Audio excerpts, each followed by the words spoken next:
नमस्कार दोस्तों, मैं अंजलि राजपूत आज फिर आप सभी के समक्ष ब्रह्मा कुमारीज ऑर्गेनाइजेशन का 7 डेज बेसिक जो कोर्स होता है, जो बिल्कुल निःशुल्क होता है, उसका दूसरे चित्र पे आपको समझाने आई हूँ। आइए हम शुरुआत करते हैं।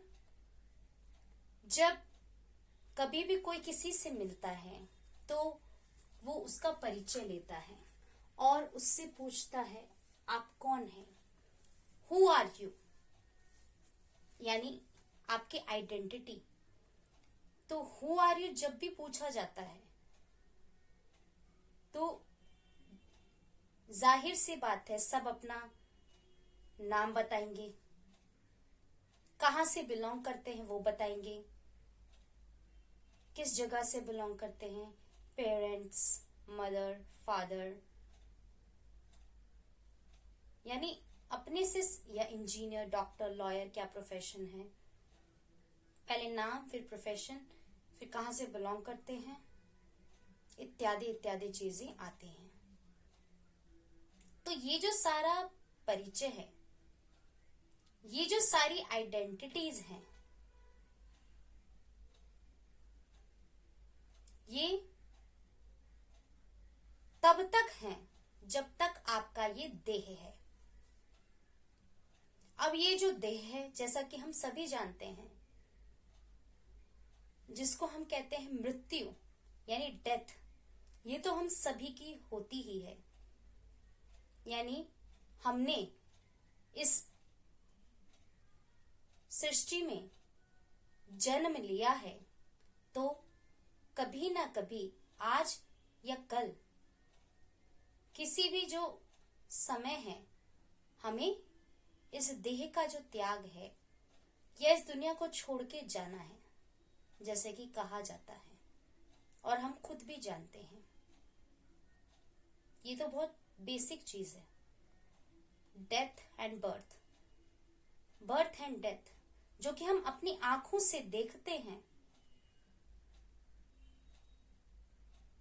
जो हम अब तक देखते आए हैं। तो इस अनुसार तो जो मेरी भी जो डेथ है वो कभी ना कभी होगी, यानी मेरा जो देह है इसका भी कभी ना कभी खात्मा होगा। तो वो जो आपका परिचय है, जो आपका नाम या आपका प्रोफेशन या आपका देश काल या आपका जो परिवार इस जीवन में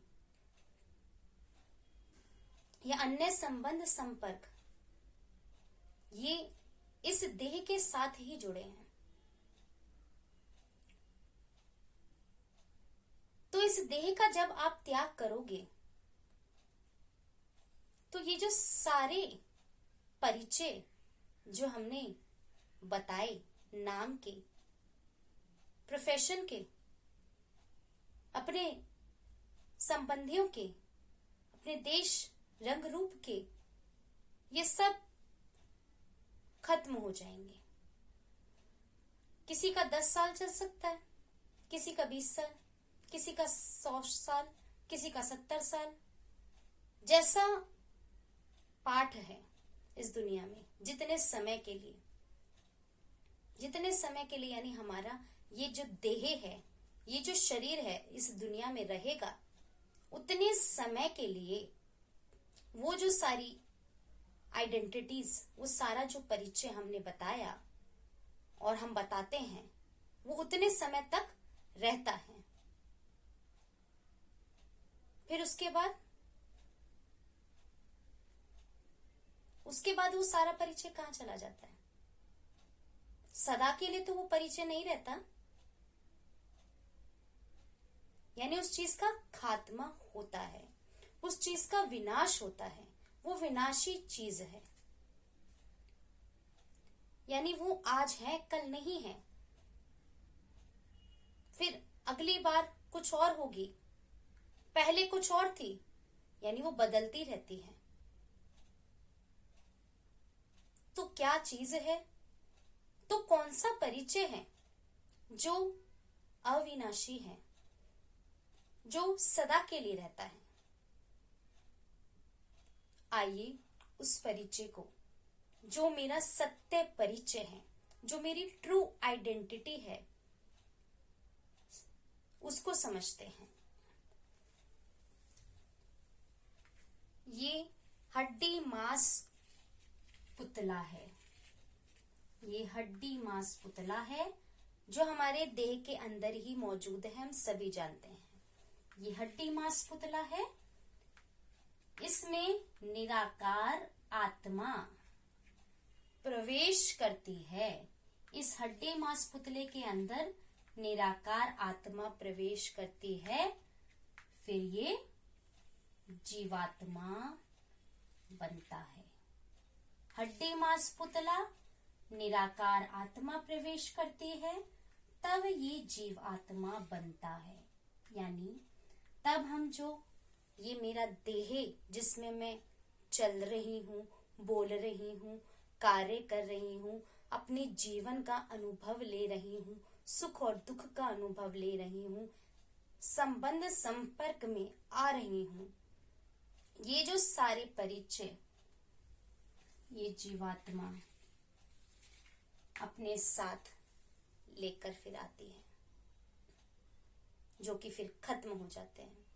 सत्य परिचय, हड्डी मांस पुतला, निराकार आत्मा प्रवेश करती है, तब वो जीवात्मा बनता है। इस जीवात्मा से आत्मा अगर निकल जाए, फिर वो क्या बन जाता है? हड्डी मांस पुतला। जब व्यक्ति मर जाता है, उसकी डेथ हो जाती है, मृत्यु हो जाती है, शरीर को जला देते हैं, पंचतत्व में विलीन हो जाता है, बोलते हैं राख बन जाती है, मिट्टी बचती है। और जो ये इतना बड़ा शरीर है, ये जो चल रहा है, बोल रहा है, सारे जीवन जो जी रहा है, सारा कार्य कर रहा है, वो कहाँ गया? वो क्या चीज थी? बचता क्या? सिर्फ हड्डी मांस? मांस भी नहीं, क्या बचती है? हड्डी का जो पुतला, पूरा हड्डियां सिर्फ बचती हैं।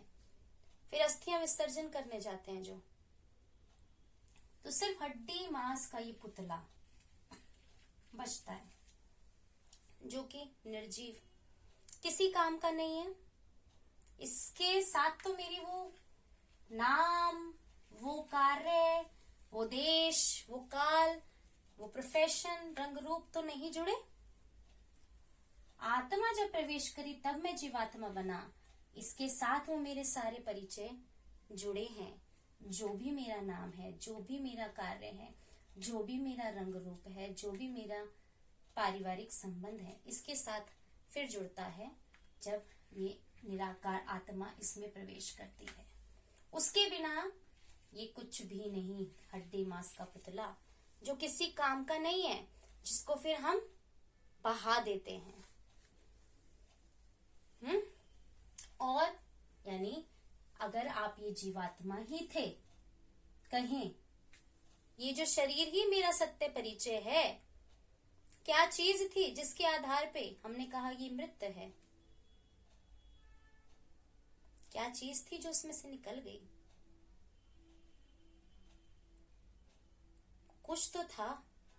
अगर वो हार्ट, अगर वो ब्रेन ही था जो शरीर को चला रहा था, तो बॉडी के जो ऑर्गन्स, यानी ये तो सारे ऑर्गन्स हैं, फिजिकल ऑर्गन्स जिसको हम देख सकते हैं, छू सकते हैं, ये सब कुछ शरीर के अंदर मौजूद है। तब भी जब वो लाश पड़ी है, वो डेड बॉडी पड़ी है, जिसको हमने कह दिया डेथ, उसको डेड घोषित कर दिया, मृत घोषित कर दिया, वो सब कुछ तो पार्ट्स जो ऑर्गन्स उसमें मौजूद हैं।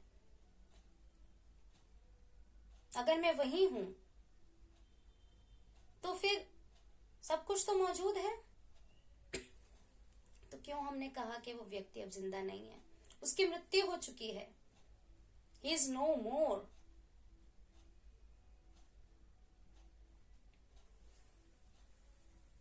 ये आत्मा, निराकार आत्मा, ये थी इस जीवात्मा के अंदर, इस देह के अंदर, जो कि फिर इस शरीर को चला रही थी। और जब ये निकल जाती है तो फिर हड्डी मांस का पुतला ही सिर्फ बचता है।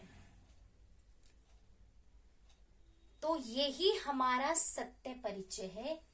आप आत्मा है। You are a soul. आप आत्मा है। You are a soul. अब सोल निराकार, पॉइंट ऑफ लाइट, इतनी सूक्ष्म से सूक्ष्म जो साइंस में भी हम पढ़ते हैं, जो एटम्स इतने माइन्यूट, इतने सूक्ष्म से सूक्ष्म होते हैं, इन आंखों से उसको देख नहीं सकते। ये जो देह है इसको देख सकते हैं, टच कर सकते हैं, छू सकते हैं, महसूस कर सकते हैं, पर ये आत्मा जो है इसको छू, देख, महसूस नहीं कर सकते जैसा कि देह को कर सकते हैं।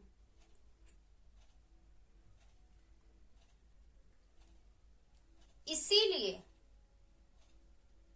जो मेरा ये ही सत्य परिचय है, जो मुझे दिख नहीं रहा है, इसलिए वो सत्य परिचय तो ये सत्य परिचय मैं भूला हुआ हूं, क्योंकि ये मुझे दिखता नहीं है, क्योंकि मुझे हर चीज को क्या है, देखने की आदत है, क्योंकि मैं अपने देह से ही जुड़ा हुआ हूं, इसी को सत्य परिचय माना हुआ है इतने समय से, कहीं क्या इतने जन्मों से।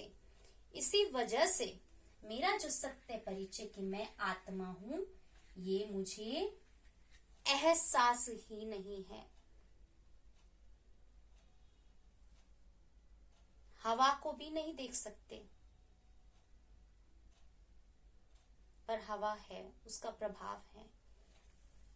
तो ये आपका सत्य परिचय कि यू आर अ सोल, आप आत्मा है।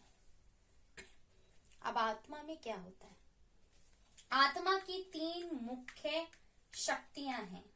आत्मा की 3 मुख्य शक्तियां मन, बुद्धि, संस्कार। मन, बुद्धि, संस्कार। मन का क्या काम है? मन में क्या आते हैं? जाहिर सी बात है, विचार उत्पन्न होते हैं। जो एग्जाम्पल कहें, हम कहते हैं आज मेरा मन ठीक नहीं है, आज तो मेरा मन बहुत खुश है। क्यों? यानी कुछ ऐसे संकल्प, ऐसे थॉट्स थे जिसके परिणाम स्वरूप मैं बहुत खुश हूं या उदास हूं। मन का काम है विचार उत्पन्न करना। दिस इज मन, यानी माइंड। उसके बाद दूसरी शक्ति बुद्धि, इंटेलेक्ट। सोल के साथ 3 मुख्य शक्तियां मन, बुद्धि, संस्कार। पहला मन में विचार उत्पन्न होते हैं। दूसरा बुद्धि फिर क्या करती है? बुद्धि का क्या काम है? निर्णय लेना, डिसीजन लेना। अच्छा, मुझे यहां जाना चाहिए, ये कोई जगह बताइए, इधर मुझे शायद नहीं जाना चाहिए, ये जो व्यक्ति है सही नहीं लगता, इससे बात नहीं करनी चाहिए, या ये तो बहुत अच्छी है चीज, इसको मुझे लेना चाहिए। तर्क वितर्क करना बुद्धि का काम है। इंटेलेक्ट, बुद्धि करती है निर्णय, बुद्धि डिसीजन लेती है क्या करना है क्या नहीं करना। उसके बाद जब हमने डिसीजन लिया कोई भी, वो डिसीजन अंदर तक तो सीमित नहीं रहेगा, बाहरी स्वरूप में दिखेगा, तो वो मेरे कहाँ पे आएगा? मेरे व्यवहार में, मेरे कर्म में। मैं कुछ ऐसा बोलूंगा, यानी कुछ ऐसा करूंगा, कुछ कहूंगा, वो मेरे एक्शंस में दिखेगा, मेरे बिहेवियर में दिखेगा। तो बार बार की हुई चीज संस्कार बन जाते हैं, जो हम देखते हैं कि कहते हैं इसके संस्कार तो ठीक नहीं है, इसके संस्कार बहुत अच्छे हैं। यानी कुछ ऐसा वो कहते हैं, करते हैं, बोलते हैं, चलते हैं, जो बाहरी स्वरूप में हम देख रहे हैं, जिसके आधार पे हम कहते हैं कि वो बहुत अच्छे संस्कार का है, संस्कार की है, या उसके संस्कार ठीक नहीं है। बार बार किए हुए कर्म संस्कार बनते हैं, जो कहते हैं आदत।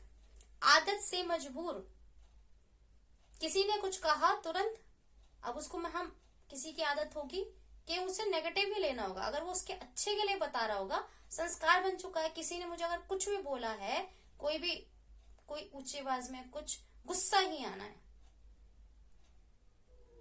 जल्दी उठने का संस्कार है ही नहीं, कुछ भी कर लो, मुझे लेट ही नींद आएगी, मेरी आदत बन चुकी है, मेरा रूटीन ही ऐसा है।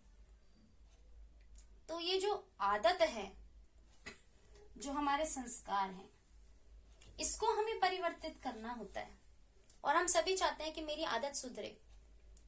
किसी भी कार्य में है, हम किसी भी जॉब में है, वर्किंग में है, घर में है, कोई भी चीज हम ठीक करना चाहते हैं, वो मेरी आदतें होती हैं, उनको हम ठीक करना चाहते हैं, या हम दूसरे की आदत ठीक करना चाहते हैं, सोचते हैं कि वो ठीक हो जाए। तो उसके लिए आदत का जो बीज है वो क्या है? मन। मन मेरे, यानी मन मतलब संकल्प। संस्कार परिवर्तित करने हैं किसी को भी अपने, तो कहाँ काम करना होगा? अपने मन पे, अपने मन। तो हर चीज नियम से चलती है, इसी तरह से आत्मा का भी एक निवास स्थान है इस देह के अंदर। जी हाँ। और ये जैसा कि ये गाड़ी है, गाड़ी के अंदर ड्राइवर होता है, वो कहाँ पे बैठता है? फ्रंट सीट पे। पीछे बैठेगा तो गाड़ी चलेगी नहीं, कहाँ पे बैठ के चलेगी? आगे फ्रंट सीट पे। वो कमांड करेगा, चलाएगा, तभी गाड़ी ठीक चलेगी। इसी प्रकार से जो गाड़ी का ड्राइवर है, अगर वो अनाड़ी होगा, वो भी सीख ही रहा है मान लो, तो इसी प्रकार से गाड़ी का ड्राइवर का भी ठीक होना बहुत ज्यादा आवश्यक है, तभी जो गाड़ी है सही तरीके से चल पाएगी, सही डेस्टिनेशन पे पहुंच पाएगी। गाड़ी को भी साफ रखना है, ठीक रखना है, मेंटेन, और उससे भी कहीं ज्यादा ड्राइवर का भी ठीक होना बहुत आवश्यक है। तो इसीलिए तभी फिर वो गाड़ी सही रीति